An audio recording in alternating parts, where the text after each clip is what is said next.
مقصد عبادت ہے.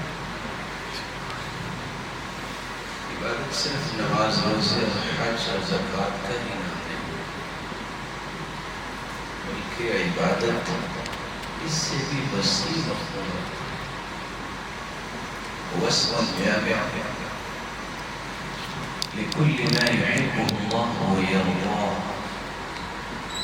من الأقوال والأعمال الظاهرة والباطنة. حرب قول اور حرب عمل، ظاہری عمل ہو یا باطنی عمل، نیت اور ارادہ، اس سے اللہ ذو جلال راضی ہو جائے اس کو عبادت. مومن کی شان ہے اگر وہ اللہ اور اس کے رسول کے فرامین کی روشنی میں اپنی زندگی ترتیب دیتا ہے. 24 گھنٹے اس کے عبادت میں گزرتے ہیں. آپ سب سے پریشان ہیں 24 گھنٹے کون عبادت کرتا ہے؟ جی ہاں، انٹرنیشنل لا یا معمولات زندگی میں سب کا دستور بنا ہوا ہے کہ 8 گھنٹے ڈیوٹی کریں. دیکھنے میں تو یہ ڈیوٹی کرنا ہے، لیکن یہ عبادت کیسے کریں؟ نماز پڑھی صحابہ کرام نے اللہ کے رسول کے ساتھ، ایک صحابی اٹھی اور تیزی سے نکلی. یہ دیکھنے والا کہتا ہے یا لیت لو کان ھذا فی سبیل اللہ، یہ کس طرح تیزی سے گیا ہے، کاش اسی شوق ذوق سے کہ اللہ کی راہ میں نکلتا تو کتنا اچھا. آپ صلی اللہ علیہ وسلم کو یہ بات پسند نہیں آئی. آپ نے کریکشن کی تو کیسے فرمایا نماز اس نے پڑھی. جی مسلمان جی ان كان خرج هذا يسعى على اولاده الصغار فهو في سبيل الله. نماز روزے کا پابند ہے، اگر یہ اپنے بچوں کے لیے حلال لقمہ لینے کے لیے نکلا ہے تو یہ اللہ کی راہ میں نکلا. وَإِنْ كَانَ خَرَجَ هَذَا يَسْعَى عَلَى أَبَوَيْنِ شَيْخَيْنِ كَبِيرَيْنِ فَهُوَ فِي سَبِيلِ اللَّهِ. اگر اس کے گھر میں بڑے والدین ہیں، ان کے لیے حلال توشہ لینے کے لیے نکلا ہے تو یہ بھی اللہ کی راہ میں ہے. 8 گھنٹے کی ڈیوٹی. اگر آپ اسلام کی جو ایسوسیز ایک ہوتی ہے ہر کمپنی کے اپنے نئے جو ایسوسیز، اسلامی ایسوسیز یہ ہے کہ آپ نماز کے پابند ہوں، توحید کو اختیار کرنے کے بعد نماز کے پابند ہوں، اور تیسری بات اپنی ڈیوٹی میں کبھی جھوٹ نہ ہو، تیسری بات کبھی دھوکہ نہ کرے، اور چوتھی بات کبھی بھی اپنے ذمہ دار کے ساتھ خیانت نہ کرے، اور پانچویں بات کام کو اسلامی تجارت سمجھ کے کرے. تو آپ کی 8 گھنٹے آپ انڈسٹریل سے کسی فیکٹری کے آنر، شاپ کیپر، بلکہ آپ کسی پھٹے اور ریڑھی کے ساتھ بیٹھے ہیں تو آپ یہ 8 گھنٹے جو ہیں وہ عبادت کریں.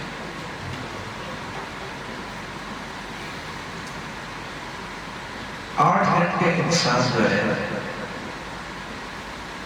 وہ کم از کم آرام کرتا ہے، وہ 4 سے 6 گھنٹے سوتا ہے اور باقی کچھ اسے ریلیکس کرتا ہے. اور 8 گھنٹے تقریباً نجی زندگی میں گزارتا ہے، بچوں کے ساتھ، فیملی کے ساتھ، اپنی دیگر ضروریات کا پورا کرنے، بچوں کے ساتھ کھیل رہا ہے، ان کے لیے مانست کا پہلو پیش کیا جاتا ہے۔ یہ کیسے عبادت کرے گا؟ ما اطعمت زوجتك فهو لك صدقة وما اطعمت ولدك فهو لك صدقة وما اطعمت خادمك فهو لك صدقة وما انت نفسك فهو لك صدقة۔ جتنے بھی اخراجات بیوی کی جائز ضروریات کا خرچ کرتا ہے، اولاد کی پرورش اور تربیت، اپنی مدحتی میں کام کرنے والے، اور اپنے اوپر بھی اس نیت سے خرچ کرے وَهُوَ يَحْتَسِبُهَا کہ اللہ تعالیٰ قیامت کا دن ہوگا کہ 4 اعداد محراب میں ملینز خرچ کیے ہیں، ساری کا سارا مال بطور صدقہ لکھا ہوا ہو۔ تو یہ آگے کرنے کی بات ہے، بلا نہیں بھی عبادت اور سونا، یہ کیسے بات ہے؟ ہاں یہ بھی بن سکتا ہے۔ من أتى فراشا وهو ينوي أن يقوم يصلي من الليل، سارا دن کام کرنے کے بعد بستر کی طرف جانے سے پہلے وضو کر لیں، ذکر و اذکار کر لیں، سورۃ الملک پڑھ لیں، بس خوبصورت سے نیت کر لیا اللہ سحر کے وقت تجھ سے مناجات کرنے کی جو لذتیں ہیں اس میں بڑی خوبصورت ہے، میرے بھی نصیب ہے۔ بس سو گیا، تھکاوٹ تھی، ساری رات سویا، اذان ہوگی تہجد کے لیے اٹھ ہی نہیں سکتی۔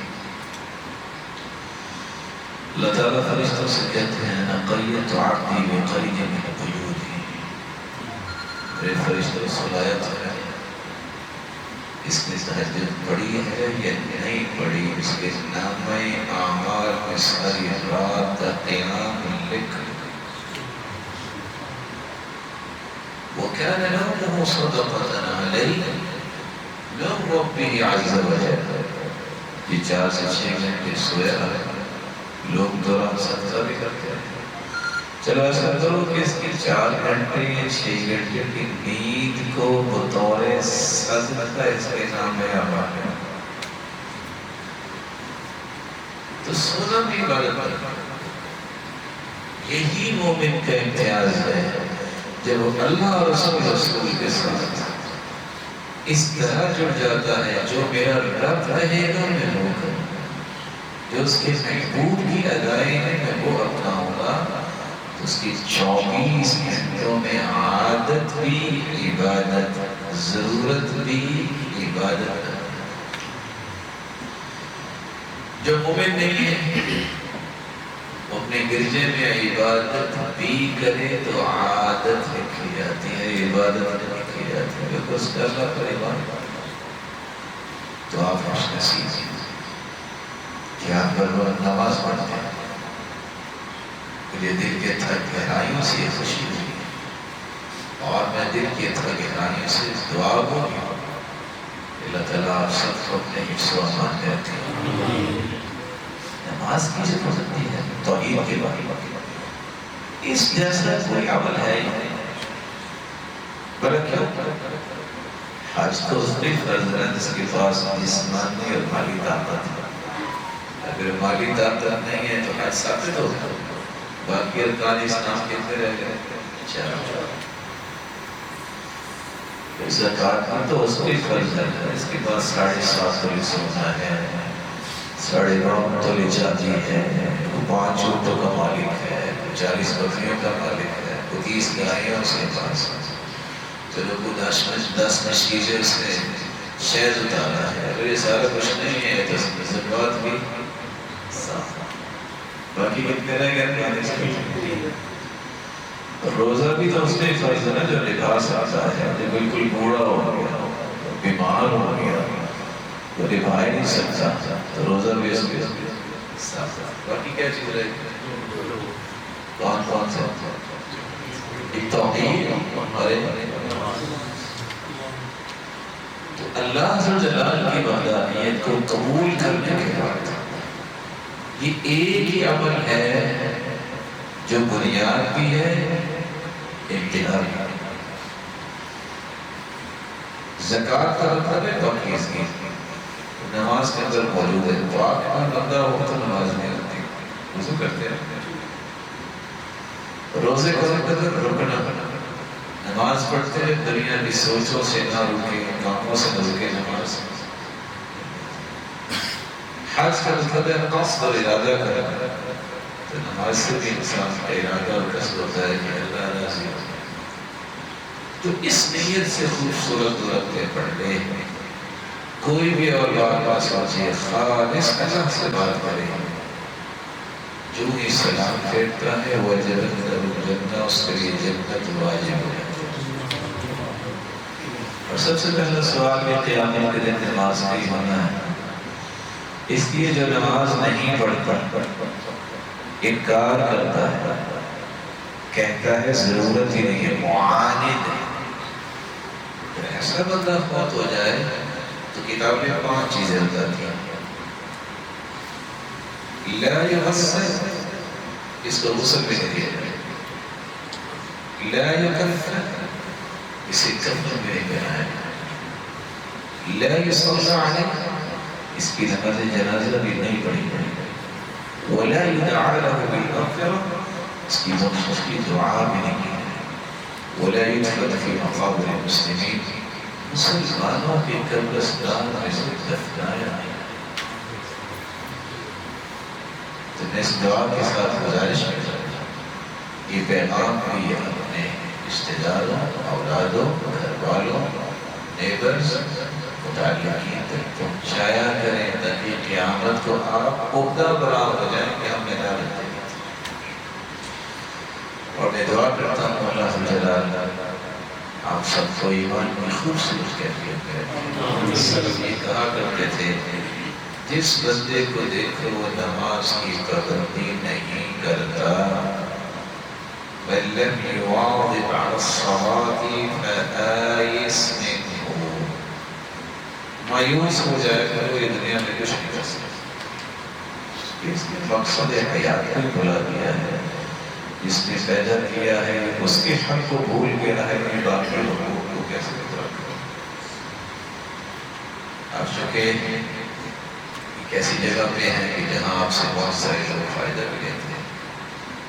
عبدالرحمن بن عوف کو جانتے ہیں، یہ عالمی منڈی میں سبزی اول کے تاجر تھے. لوگ کہتے تھے کہ یہ مٹی کا سودا کرتے ہیں، سونے کا بھاؤ ہوتا ہے. لیکن حالت یہ تھی، صحیح بخاری کی روایت ہے، جب سیدنا عمر شہید ہوئے میرے آپ نے خنجر لگایا کہ بالکل پیچھے فجر کی نماز پہ عبدالرحمن بن عوف آئے. بقیہ نماز انہوں نے آگے بڑھ کے مکمل کروائی. میں نے اس لیے سنا دیا کہ اس وقت کہتے ہیں بس تھکے ہوئے تھے، تجارت کر رہے ہیں آفس میں، اس لیے مسجد نہیں پہنچ سکے. یہ کون پیچھے کھڑا ہوا تھا؟ کسی نے پوچھا کہ راز کیا ہے آپ اپنے پروفٹس دیتے ہیں؟ کہتے بتا دو. کہتے کہ پوچھا تو صحیح. کہتے آج تک میں نے اپنی تجارت کی وجہ سے نماز با جماعت نہیں چھوڑی. دوسری بات، جب سے ہوش ملی ہے کبھی بھی کاروبار جھوٹ نہیں ہو.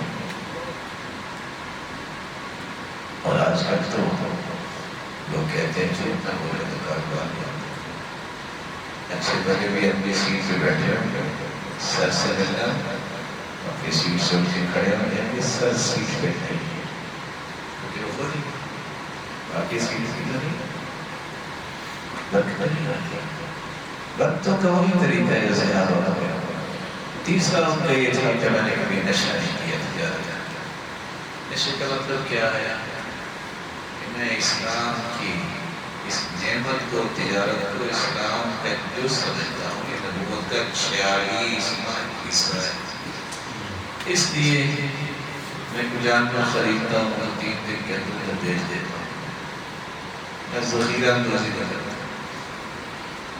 ایک دن میں نے 1000 خریدے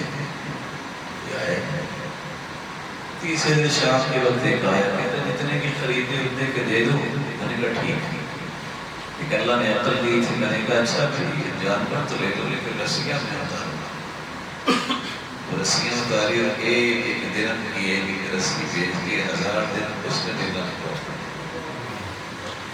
اللہ سے جلال کی مرضی کے مطابق اس کی گزار میں ہے تمہاری زندگی کا ایک لمحہ پروفٹ ہے اللہ تعالیٰ آپ سب کو بہت برکت سلامت ایمان کے ساتھ عزت کے ساتھ خوشیوں کے ساتھ اور برکتوں کے ساتھ قیامت کا دن ہو تو التاجر المسلم الصدوق الامین 4 چیز تاجر ہو وہ مسلمان وہ سچا وہ دیانتدار اللہ فرمائیں کہ آ جاؤ انبیاء بھی سمجھ سکتے وآخر دعوانا